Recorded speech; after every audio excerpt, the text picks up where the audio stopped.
Hello Israel, it's me, Ray Planet, coming to you once again with another video. This is Fair Use with TV. Let's get into the video, Israel.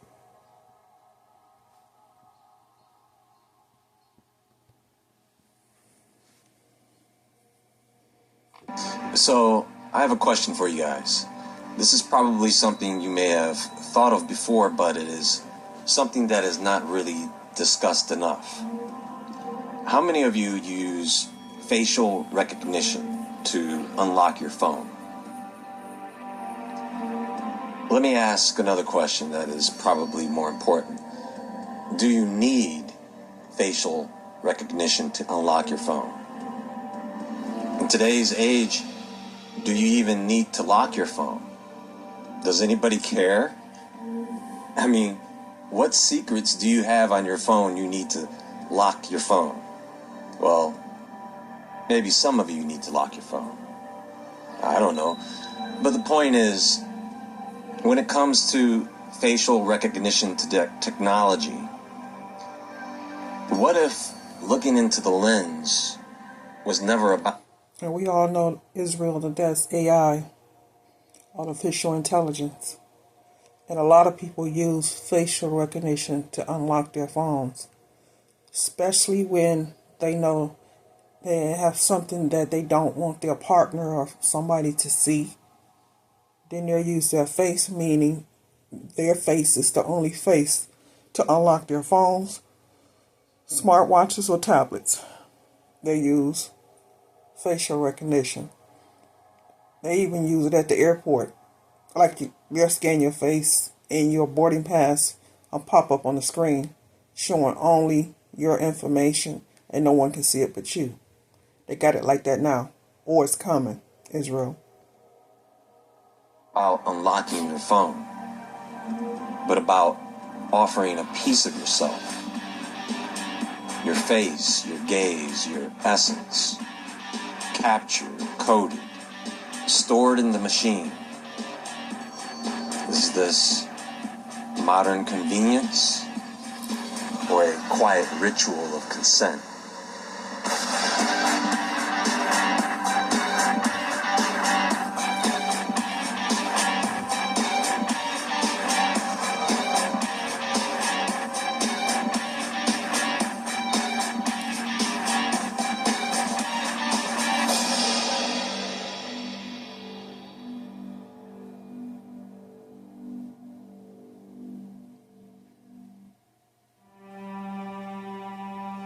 Facial recognition technology and biometric scanning technologies, like those used in smartphones, border security, retail, surveillance, these are often framed as tools for safety and convenience, right? But from a metaphysical or esoteric perspective, there is a theory out there that suggests these could have other uses, possibly even ritualistic. I mean, it's no secret at this point. Almost everything they do is some kind of weird ritual. Have you ever stopped to think about what your face really represents? Not just biologically, but spiritually. In ancient mystical traditions, the face, particularly the eyes, of course, has long been viewed as a sacred gateway to the soul, right? Even more than just a surface feature used for recognition. It holds essence, identity, even destiny. In Hermeticism, Gnosticism, or other esoteric teachings, the face is seen almost like a living sigil. You know what I mean? Like a divine seal that carries the blueprint of your soul's unique code. Now imagine that sacred seal being scanned, captured, and stored. On the surface, it's just a facial recognition system, but symbolically, it represents something else. Something like the harvesting of identity, or even your soul imprint. And here's where it gets more interesting. Think about how biometric systems work. You have to willingly offer your face. You position yourself, you align your eyes, you look directly into the sensor. It's voluntary, in fact. The system doesn't even work unless you participate.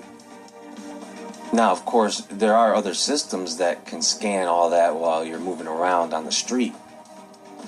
But this echoes the structure of ancient ritual, occult practice, and rituals are not designed to be passive. They require you to consciously align so that you can give a symbolic offering to yourself or of yourself to a higher force, whether light or dark. So the question is, are we unknowingly taking part in a mass scale digital ritual every time we scan our face? And because of the spiritual nature of this technology, it may tie into something else many of us know that also has several profound spiritual implications. What's described in the book of Revelation.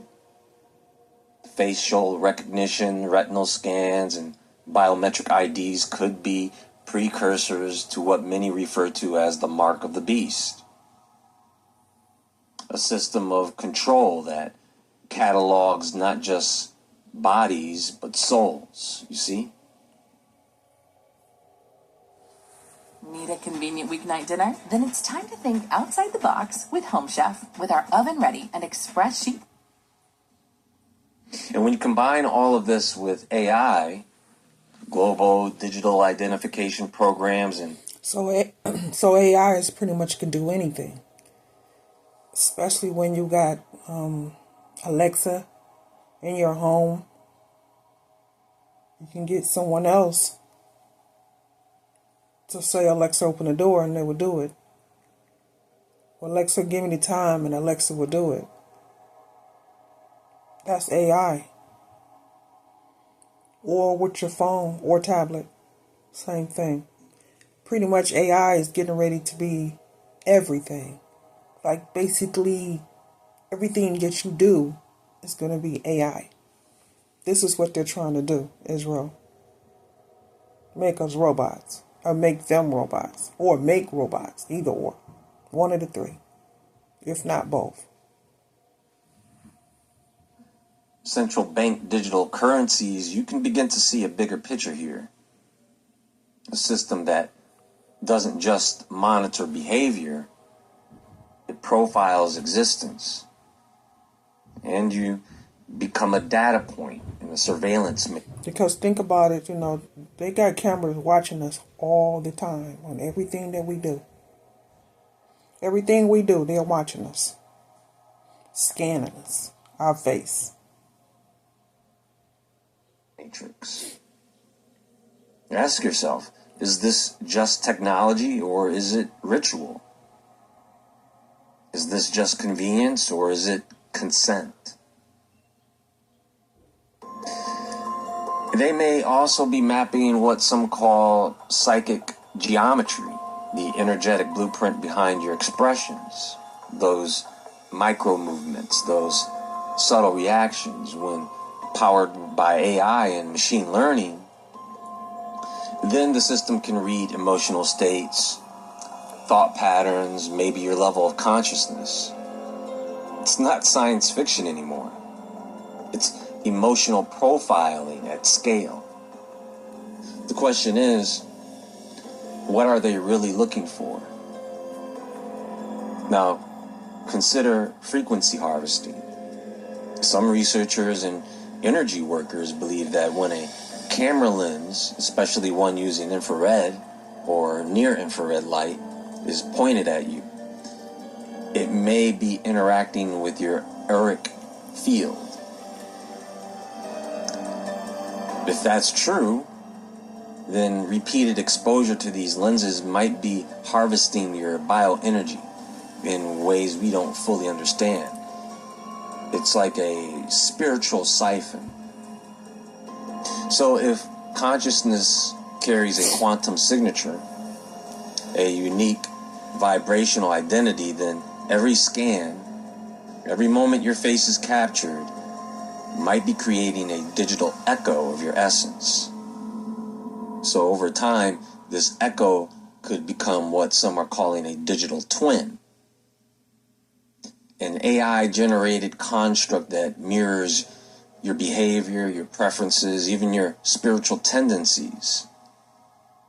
In more esoteric terms, it may be linking your soul's identity to a synthetic system, a kind of digital reincarnation you didn't consent to. Think about that.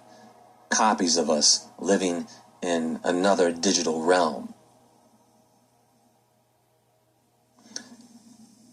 Think about Apple's Face ID, for example. It's sleek, it's seamless, it unlocks your phone with just a glance, but behind that convenience is a powerful facial geometry scan that maps over 30,000 invisible points over your face every time you use it. It's like a fingerprint. It learns you. It adapts to you. It knows when you're... And they can use it, Israel, to do just about anything, just from you using your face to unlock your phone. I would rather use a password than use my face. Not seeing that every time you look at your face, they can scan your face even that way. You don't have to use the face to unlock your phone. When you pick up your phone and you're looking at your phone, they're scanning you, just like they're listening to your calls. Even try, Israel, talking about something on the telephone and see that Google will automatically take you to something that you discussed. If you say you wanted to order a 12-pack of glasses, drinking glasses, and you're discussing it to the person that's on the phone, when you go to Amazon to pull it up or Google to research, Google had already put it in the search bar or pulled it up on Google or Amazon's pulled up already. Didn't even have a chance to even type it in or pull it up on your own. Google has already done it and gave you the direct stores that have the direct set of glasses that you're talking about. And you didn't even get a chance to pull it up because they're listening to your conversation. And they have already scanned your face. So you don't even have to just use facial recognition. They've done it already. And we don't even know it. Wearing glasses when you're tired, when you're aging. It's not just recognizing you, it's tracking you. Now look at what's happening in China. Their AI-driven surveillance systems don't just identify faces, they assign social trust scores based on behavior. In some parts of the state there, I think it was China, the guy used his face and paid for what he got to purchase. What he put up to purchase, he used his face. And the face scanned him. And he paid for the items that he had. This is what they're trying to make worldwide. To either use your face. That's why they're doing facial recognition. Trying it out first. On our phones, electronics. Or using your hand. Just a wave of your hand. Palm of your hand. Pays for the stuff that you put up to purchase. Who you associate with, what you buy, how you move. It's a system of social engineering where facial recognition is the foundation for reward and punishment in real time. It's not just surveillance, it's conditioning. Every time you go out, It's like playing a video game. Meanwhile, in the US, Amazon has launched a palm scan payment system. You walk into a store, wave your hand, and you've paid. No card, no phone, just your biology. Another step toward tying your body to the grid. You are the password now. And then there's the World Economic Forum, openly pushing for a global digital identity infrastructure. They frame it as a solution for efficiency, etc. But when you read the fine print, it involves linking your biometrics, your financial records, your medical records, your online behavior into a single unified identity, a total profile. The World Health Organization and United Nations are also in on this, of course, proposing biometric health and vaccine passports under the guise of public health. And these systems aim to create permission-based movement. No jab, no scan, no access. Your body becomes the checkpoint. Vibration can crystallize matter into forms like a spinal column, complete with movement like a living centipede. So, when we talk about a digital control grid, this isn't some far-off dystopia now. These are live systems being normalized every day. And they're being woven together into something much bigger than most people realize. Anyway, that's going to be all for now, and I have more to come soon. Please hit the thumbs up button on your way out. Subscribe. Everyone have a great day. And as always, friends, stay awake, stay aware, stay safe, and I'll talk to you all soon.